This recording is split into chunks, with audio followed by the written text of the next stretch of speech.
There's just so much. You're listening to a Mamamia podcast. Mamamia acknowledges the traditional owners of land and waters this podcast was recorded on. It's about 11 p.m. in the winter of 1984 in a suburban street in Melbourne, and Rosalind Bomford wakes with a start. She can hear what sounds like a muffled scream coming from the neighbour's house. She waits, listening. Her dog growls, but then there's silence. Surely she was mistaken. Across the street, another neighbour hears a sound closer to midnight. The Tapp family dog is howling. They've never heard the little dog so frantic. The spaniel belongs to Seana Tapp. She's only 9. She lives in the ordinary single-storey home with her 14-year-old brother Justin and their mother Margaret, a local nurse, a single mum and a part-time law student. Pretty soon the night is quiet again. But what is discovered the following day in the Ferntree Gully home is so horrible, the seasoned detective who discovers it can't help but weep when he goes home that evening.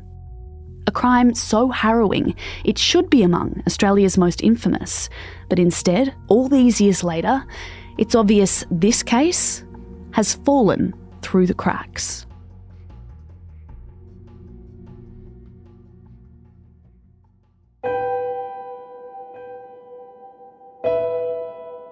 I'm Gemma Bath, and this is True Crime Conversations, a Mamamia podcast exploring the world's most notorious crimes by speaking to the people who know the most about them.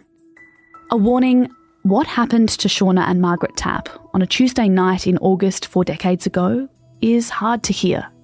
A crime so harrowing, it should be one that's etched into our bones. The killer surely strangled Margaret first. It's inconceivable she would not have fought to save her little girl. Seana died the same way, except she was raped first. Both the mother and daughter were found still in their nightgowns in their beds. Their names aren't as familiar as some of the most famous crimes of our generation, and yet this happened in a regular Aussie home to a loving family at the foothills of the Dandenong Ranges.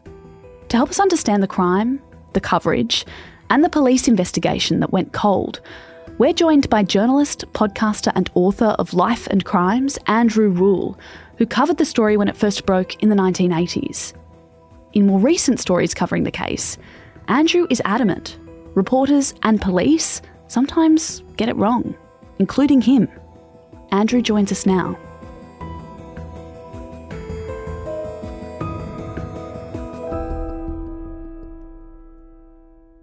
Andrew, I want to start with, do you remember the night or the day that the Margaret and Seana Tapp murders came through? This is the interesting thing. It was a relatively minor, it wasn't a minor murder, it was a double murder of a mother and daughter, but it didn't achieve the splash that it might have had circumstances been slightly different.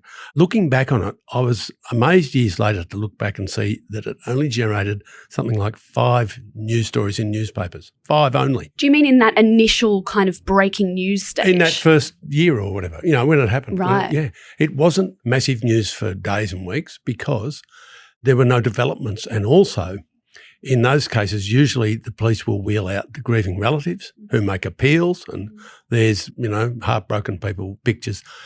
The family of Margaret Tapp, for better or worse, were obviously grief-stricken and heartbroken. They were also shocked, and they're also religious people, very respectable, and they were sort of scandalised, apart from all the rest of the stuff. They were scandalised about her lifestyle because she'd had a lot of different blokes visit her and so on. And so they didn't really want to drag it all through the media, and so they did no media, and it died a death. And that story, I'm ashamed to say that the media, of which I was a part, really didn't get teeth into it for years. And the biggest story ever written was on the 20th anniversary of the murders. I went back to it and said, I'm going to do this properly now. And I did it 20 years later. For those that haven't heard the story, because as you've said, it's not a really well-known case. No. Let's talk about some of the details. Right. Firstly, Ferntree Gully. I've never heard of it. What's that area of Melbourne like? Outer eastern suburbs, probably now a bit like then, working class and up, a fair way outer east this is, towards the Dandenong Ranges. Family suburbia kind of feel? Definitely family outer suburbia. It's well out. It's 30-odd k's from the central city. They were in Kelvin Drive, which is just off Ferntree Gully Road, a major busy road. And you could hear that traffic from their house. Their house was number 13, so it was only 6 houses off the big road. It was a rented house which she'd taken possession of through an affair she had with the doctor who bought it for her, which is relevant because his widow, the doctor's widow, was one of the suspects for the murder. Wrongly, in my view, a ridiculous suspect, but the police were pretty keen on her for a while and thought she'd had Margaret knocked off by, a murdering pedophile, which would strike me as a fairly long shot, that a doctor's widow would employ a hitman who was also an active pedophile who would sexually assault the child, Seana. Well, it kind of gives you an idea of what the police were working with, which is not a lot. Not a lot, and the police don't always get it right. In the 80s in Melbourne, the Homicide Squad had patchy results, and in the 70s there were several murders that didn't get investigated properly, in my view, for various reasons. One is they were busy doing other things. And, of course, in those days, they didn't have all the things that we have now to find people. These days, you go out and say, where's the cameras on the highway? Where's the cameras at the 7-Eleven? Where's the cameras next door? Where's the credit card stuff and all that registration plate recognition? None of that existed. So if somebody got away with murder in 1984 or before, if they shut up about it, they had a big chance of getting away with it for good. From your recollection, what happened to Margaret and Seana Tapp? Late on the night of August the 7th, so the Los Angeles Olympics are on at this stage, someone, a male person obviously, has entered the house without forcing anything. This would suggest that it was somebody that might have had some knowledge of the place or that they knew, possibly. But those who knew them well knew that the back door didn't lock properly. It was faulty and you could walk in the back door quite easily. And that would have been known to a few people. Next day, the little girl next door usually walked to school with Seana. And Seana was 9 years old. And she looked up, no sign of Seana. The blinds are still drawn. The newspaper is still on the porch. The newspaper was delivered. It hadn't been picked up. And she wondered what's happening. So she walked to school by herself.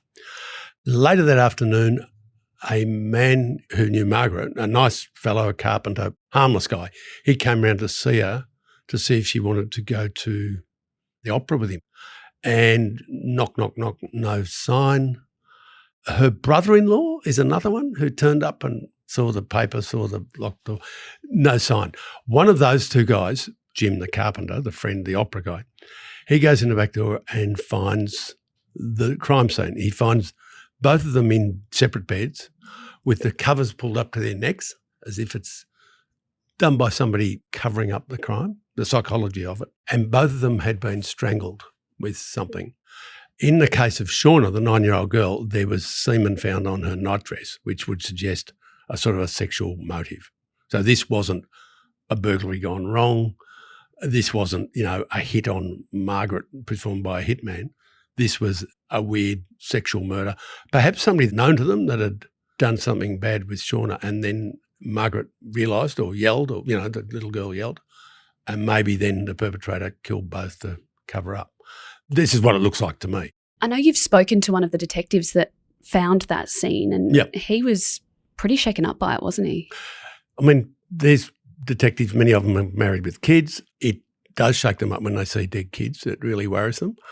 The problem with this whole case, and there's no use sugarcoating it, is that from the start, the police, it wasn't a case of not having suspects, they had too many, and all about equal height. So, okay, let's look at Margaret. Who does she know? Her ex-husband that she divorced 5 years earlier. Get him in. He'll be good. Well, he's not. He's harmless, alibi, not a problem. Then Margaret's sister's boyfriend, he was, sort of brother-in-law, he'd come around there. They'd have to clear him. Then the alleged boyfriend, the guy that came around to take her to the opera, but he was a harmless guy and nice guy. These three they clear rapidly. Then there's Margaret's brother, who's a strange cat, Lindsay. I talked to him quite a lot. And he worked at the local council with a lot of rough guys, truck drivers and sort of rough blokes. Some of them might have had a bit of form for crimes. One of them drove a really hot Falcon Ute, red with mags. Such a vehicle was seen in that street at some point that week. Some of those guys had helped move furniture into the house as a favour to the brother. So you had that. Then Margaret, she was a nurse at a local hospital in the hills. She was very friendly with a lot of different doctors. She'd had affairs with 7 of them, including a leading anaesthetist. There were all of those. So 7 more suspects. 7 more, well, potentially. And then she was a nurse, but she was doing law at Monash University because she wanted to become a medico-legal. She was bright. She was smart. She clearly had an enormously warm and engaging personality because men just fell for her one after the other. She was clearly an intriguing person with a force field of charisma. You know, she'd met a guy at uni that used to come over and see her, and then she was having truck driving lessons from a bloke who had a truck who was giving her lessons driving the truck. And so there's, 10, 11, 12 suspects right there, let alone anyone those guys knew. What about that guy's friend? What about that guy's brother? And in the end, it sort of collapsed under the weight of all these potential suspects that I don't believe were cleared properly back then and only half-heartedly cleared later, because Margaret's brother Lindsay assured me that he hadn't been cleared by DNA samples until 20 years later. A big gap, he himself. Now, he had to be regarded as a suspect. Because they had DNA from the scene. They had DNA from the scene. They had semen, they had fingerprints. They did not have fingerprints. Or footprints. They had a footprint. The one clue, no one's ever been able to explain it, who it is, if it's innocent, was the footprint of a volley sandshoe. Now, you may not remember them, but when I was young, everybody had volley sandshoes that are Ripley sole. No, they're back again. They're You'll back. Be pleased to know. And, everyone wore them then. They wore them with jeans, and it was a thing. And it was a certain size, and it had left a mark on the clean floor because it had been recently used on probably, they think, on an Ontacar tennis court, the red dust tennis courts. And they were never able to work out whose it was. And it would strike you as a very intriguing clue. I have to say, among the other clues we haven't been through, down the road was a kid that all the neighbours said, this kid's weird, he's a teenager, ride up and down on his bike and make filthy comments to women working in the garden. I went and found this guy as an adult, very strange cat, but he knew exactly where their grave was. He explained to me how to go to their graves, to Margaret and That's Seana. a bit creepy. And he said, yeah, you go in there and then you walk about 50 metres and you turn left at a black grave and it's a shiny one. He knew it precisely. Just down the road, I think next to his house was a house full of pretty rough people. One of them had some form for badness and madness. His sister lived in a caravan out the back of the house. That guy did jail for rape on a separate case. So our pool of potential suspects is what, 13, 14, 15? But that shouldn't matter. Doesn't a police investigation interrogate that? I found those guys. I found those brothers from that house. They were rough heads. Obviously, they can't all be guilty, or none of them are guilty, right? And I spoke to them. They said, yeah, the coppers should have come and seen us. He said, I was working night shift. I was a perfect candidate. Why didn't they come and talk to me and clear me? Why didn't they clear my brother? They reckon the police just didn't do their job properly. So it fell through cracks. Another potential thing is, Seana was a brownie, the junior Girl Guides. We now know, looking back on it, that Girl Guides, brownies, cubs, scouts were full of pedophiles, which, looking back with the wisdom of hindsight, you think that would have to be an interesting connection. Having gone through all these things, I wrote a big story about it 20 years later. And since then, some years ago now, I was approached by a young man, said he was a friend of the estranged children of a local doctor from up there. Now, this doctor was a GP who lived in the Dandenongs. The Dandenong Ranges are quite pleasant hills with trees and all that, birds and flowers and pedophile doctors. This doctor was popular. He was well known. He was well liked by some people, not by others. He had 3 kids of his own. Turned out he was a sexual deviant of the darkest dye. Turns out that he's molested a lot of kids, including his own and including patients. So this is an interesting figure because he was very well known up there. As a GP, he would go regularly to that hospital where Margaret worked. He wasn't one of the hospital doctors, but he would go there to treat, somebody's granny or whatever it might be. So it's another potential connection. Oh, totally. And he was a sexual predator. And he was a good-looking, athletic, tennis-playing fellow, right? And he's never been investigated for this crime? Well, that's a good question. When I was told about this fellow only a few years ago now, they nailed one pedophile incident to him. Obviously, it'll be one of many, but they nailed one and he got struck off as a doctor. His wife left him, his kids hated him, and he moved up to a riverside town on the Murray River where a lot of people go to retire and play golf. That's where he's gone. And not long ago, a couple of years ago, I went up there and sat off his house and watched him walk his little dog down the street. And everybody locally knows who he is and the background, and they all watch him, all the parents. If he ever steps out of line, he'll end up in the Murray. That guy is intriguing because he played tennis with a group of other men, one of whom I know. One of them was the father of a girl that was molested by this doctor. And he used to play at a little tennis court up there, Ferny Creek, and he'd had an Ontacar court, you know, the red dust stuff. I'm told that his feet were about the right size for the shoes. Now, whether that's just a lot of coincidences, I don't know. It may well be. But he's a doctor that should easily have known Margaret. He played tennis, he wore volley sand shoes. He was a sexual predator. He was a sexual predator with a lot to lose and later lost it. He was a big, strong, sort of athletic guy. He'd be quite capable of strangling mother and daughter. There he is living in a country town in New South Wales, just on that side of the river. You're listening to True Crime Conversations with me, Gemma Barth. I'm speaking with Andrew Rule about the murder of Seana and Margaret Tapp. Up next, we discover why this unsolved case didn't get the coverage it deserved.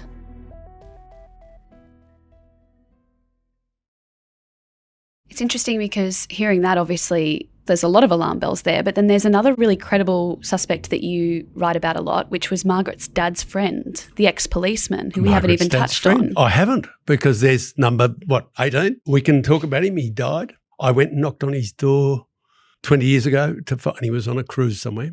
He was an amateur dauber. He used to paint. He painted a picture after Margaret and Seana were murdered of Seana beside a campfire. And it ended up with Uncle Lindsay, with Seana's uncle. He sent me a photograph of it.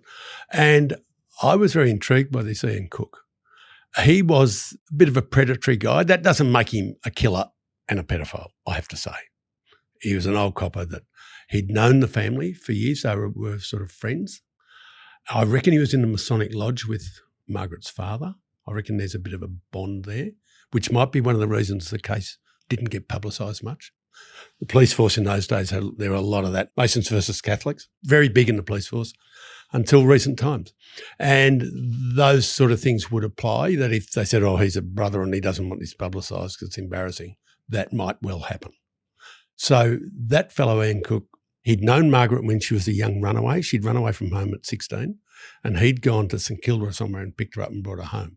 But he used to visit and she used to complain to her sister, say, that bloody Ian Cook's coming around here, da-da-da-da-da. And he was allowed back into the crime scene. He said to retrieve a book or books or letters or something, and the coppers let him in because he was, either still a serving copper or just out of the job. Now, that puts him at the crime scene. It means he can get his fingerprints there legitimately, which covers him if his prints are found there. Was he ever cleared? I think so, but very hard to get any sense out of the police later because I think there were a lot of gaps. They had different waves of DNA tests over 20 years and they didn't clear everybody in the first instance. When DNA came in, they cleared, a short list and then they cleared a few more and then a few more. And if these guys were too far away or too hard to find, I think they slipped through the net for a long time. Well, to give people a little bit of an idea of the developments that did happen, they did actually charge someone with the murders in 2008. Tell us about that. Well, it's front page news. There we go. Finally makes it. It was leaked by a friendly homicide squad detective to a colleague of mine. Big breakthrough. We've got him. He's a bloke that's in jail at Sale, which is a regional city in Victoria. We've had a match with DNA. It's him. And front page news, great, crime solved. And then there's a photograph of Margaret's poor old father holding a photograph of Margaret and the little girl, and wrong. Within days, Turns out that he's been a balls up in the laboratory. They'd spattered DNA around the room and it had fallen on the microscope and it wasn't him at all. He gave a no-comment interview, which made the police pretty keen on him. But when his lawyer pointed out that his client, was in Darwin at the time, provably, or somewhere, it all fell apart and they realised it was a screw-up at the lab. Not the only screw-up they've had at the lab either. It has happened before. It just feels like with this police investigation, there was holes, but then there was these big bungles that happened. Oh, yeah, tell me about it. Homicide squads are interesting. They're regarded as an elite squad. They're regarded as sort of corruption-free because there's not a lot of opportunity, really. These would be good detectives doing their best, and most of them are or were. But you have to realise that the homicide squad is mostly a case of turning up at an address where somebody's rung in and said 2 dead on the floor, and they go in and there's, mum's just killed dad with a bread knife and says, I'm sorry, I couldn't take it anymore. Take me to jail. It's that easy. Most homicides, 8 out of 10 of them are like that. Their clean-up rates are artificially inflated by those walk-up starts. It's not like catching armed robbers who run away from you and are good crooks. You're catching basically, mostly, people that have been involved in a once-in-a-lifetime domestic incident where A murders B and then says, you got me, Gov. Can we compare it? Because when you look at this story on its own, it feels kind of mind-blowing, all of the mistakes. Let's compare it to one of the stories that you cover in your latest book, which is the Easy Street murders, which most people will know about. Easy Street correctly has become one of the most celebrated unsolved cases in Australia. I guess there's others that compare in scope. It's 2 young women with a little child in the house who wasn't hurt. The 2 Sues, one was Suzanne, one was Susan. They were friends. They were living together in a rented house in Easy Street, Collingwood in Melbourne, inner suburbs, 1977, very hot summer. They're found by a neighbour who'd found their dog wandering around and went through the back gate and the back door and walked down the hall and found a total scene of chaos and blood everywhere. Both of them stabbed to death multiple times. And in the middle bedroom, there were 2 bedrooms in a long, thin terrace house. So one is dead in the front room. Then there's a middle room with a little boy, dehydrated, very thirsty, very sad, 18-month-old baby, Greg, in his cot. And then the other young woman is dead in the other bedroom, stabbed in a frenzy by an unknown assailant. Similar problem. The police, when they looked into it, they said, oh, God, Susan Armstrong was going out with this shearer from Eora and his brothers knows him, and then there's this one knows him. They'd backtrack and find all these different people that had been to parties there, whatever. And in the end, the police couldn't sort of work out who was the best candidate. And they ended up with a list to go to, and they were pretty keen on a few of them. They were keen on Susan Armstrong's boyfriend. But ultimately, they got nowhere. It was a very patchy investigation. Another generation of police were shocked when they pulled out the Easy Street file. It was a little manila folder with 24 sheets of paper in it. I mean, School essays are longer than that. It was just rubbish. And they had bugger all. They just didn't get anywhere.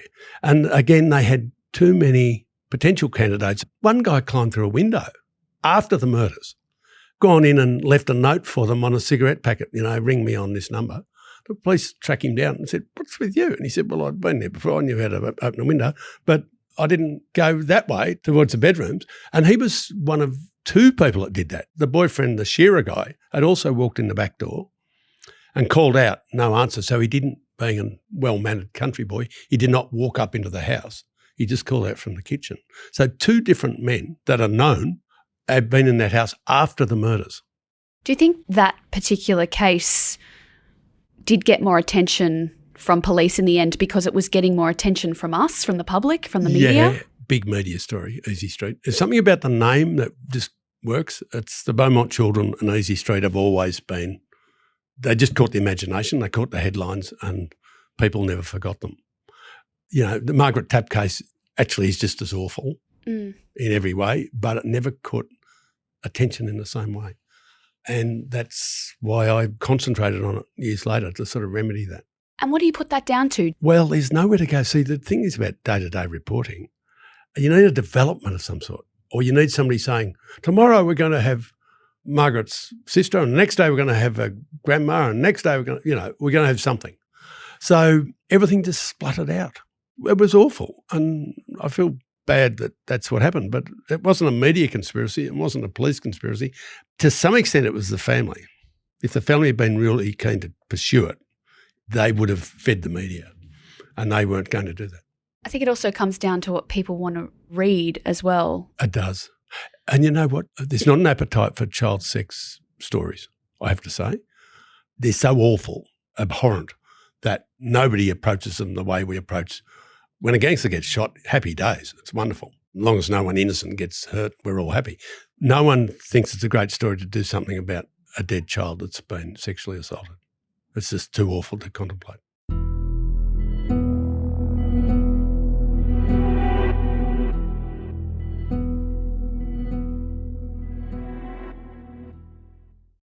When you did pick up the story 20 years after the fact and started writing about it again, did you find that people were interested? They wanted to hear more? Well, they will if you write a story graphically enough and with some sort of style and timing and effect, the people will read it for sure. But it wasn't until I did it for Good Weekend magazine. It was the 20th anniversary of Good Weekend magazine, and it was the 20th anniversary of the Tapp murder, so it was the perfect crime story to put in that mag. And I did it as a big, long piece, it's probably 5,000 words, and re-examining a case that most people couldn't remember or had never heard of. No one in Sydney would have heard of it at all before that.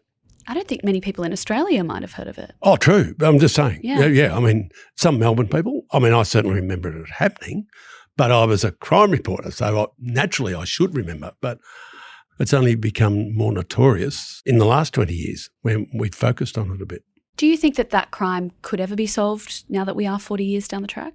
It depends on whether they have usable DNA. I don't know if they have or not.